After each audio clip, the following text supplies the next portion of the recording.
school spirit. Alpha step, Omega step, Kappa step, Sigma step, gangsters walk, pimps gon' talk. Hazing. Where do you draw the line? According to hazingprevention.org, 9 out of 10 students who have experienced hazing behavior in college do not consider themselves to have been hazed. 55% of college students involved in clubs, teams, and organizations experience some sort of hazing. Alcohol consumption, humiliation, isolation, sleep deprivation, and sexual acts are hazing practices common across all types of student groups. 82% of deaths from hazing involve alcohol. Hazing occurs more often than you think, particularly in Greek life. While some forms of hazing are extremely detrimental to one's health, there are other forms that can be viewed in a positive way, building character and creating a bond between certain individuals.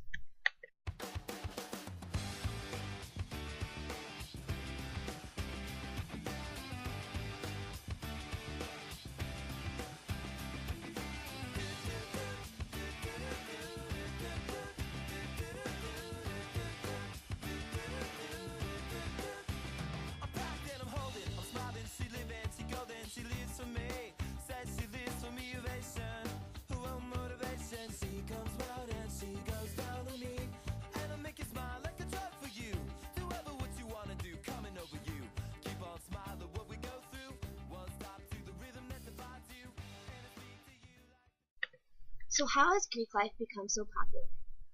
Purdue University is the third largest Greek community in the nation. On Purdue's campus, there are a total of 41 fraternities and 21 sororities.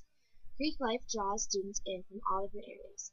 They pride themselves on long-lasting relationships, forming bonds between members that will last a lifetime. Greek students get the opportunity to participate in philanthropies, help the elderly, and contribute to other services to better the community. Why are brothers and sisters so close? How did they get there? The average day of a pledge may consist of many different things, varying between fraternities and sororities. For some, pledges may be forced to clean tediously and memorize members' names and house information, while others may be forced to drink heavy amounts of alcohol, be physically abused, and may even be forced to act against the law. Are you in a fraternity? No. And so what's your view on Greek life? I can see why people like it. It wasn't for me though. I like to, kind of choose who I live with and be friends with, kind of, instead of being applying to it in a way. Okay. And what do you think about pledging? Just the process of getting into it. It's like an interview almost, it seems like. Okay. And do you know that there's a lot of, are you aware that there's a lot of hazing going on? Yeah, I hear a lot about it and all the weird stories. Okay, so what do you think about that? I think I know some fraternities don't do that much hazing, where it's a little more just like pranks, and some go over the top. Like there's that one one fraternity that broke the kid's arm that got closed down. So like, there's limits. Okay, so do you think it's like important, like where to draw the line? Yeah, there's a fine line between hazing and just over the top. Okay. Do you think that hazing is like an overall issue on our campus? I think it can be. I know there's some fraternities that keep it like on the down low. They don't like tell each other about it because it can get kind of nasty. Do you think that hazing could be seen in a positive way at all? Maybe if it was to like closer friends, like doing a prank to a close friend, but I don't really see it as a positive way to get to know someone. Why do you think students put up with the hazing during like pledging? Because they want to get into the fraternity, they'll just do whatever they need to get in, and then once they're in the fraternity, they'll know it's their turn to face the pledges next year. So you think it's like a hierarchy thing? Hierarchy / a cycle that's like keeps on repeating itself that doesn't need to be. So do you think that by making the unacceptable forms, like over-the-top forms of hazing, more known to campus, do you think that will make a difference at all? It might make a difference to what people think about hazing if they hear about some of the bad stuff that goes on and some of the more nasty things. Hazing is everywhere. 95% of students identified their experiences of being hazed but did not report this to campus officials. Another 35% admitted to saying they would not report hazing primarily because there was no one to tell. 27% of students feel as if adults would not handle the situation correctly.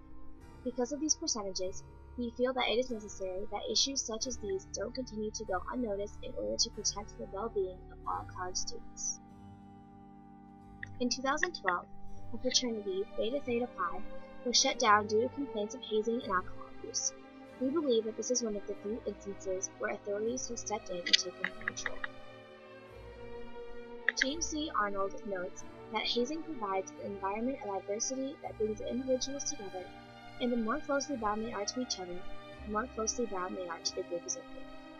Hazing activities can have a deeper significance to the students going through them than how others view the activities.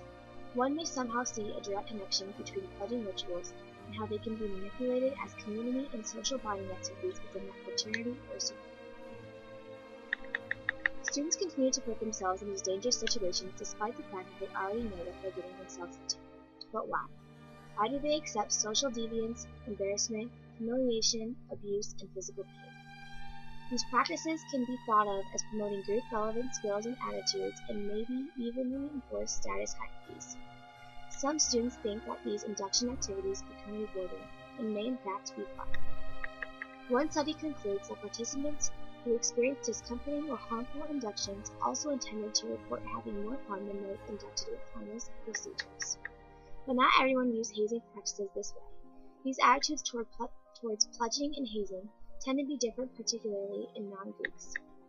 According to Coakley, Greek students display more positive views about pledging and have positive perceptions of Greek life than non-Greeks.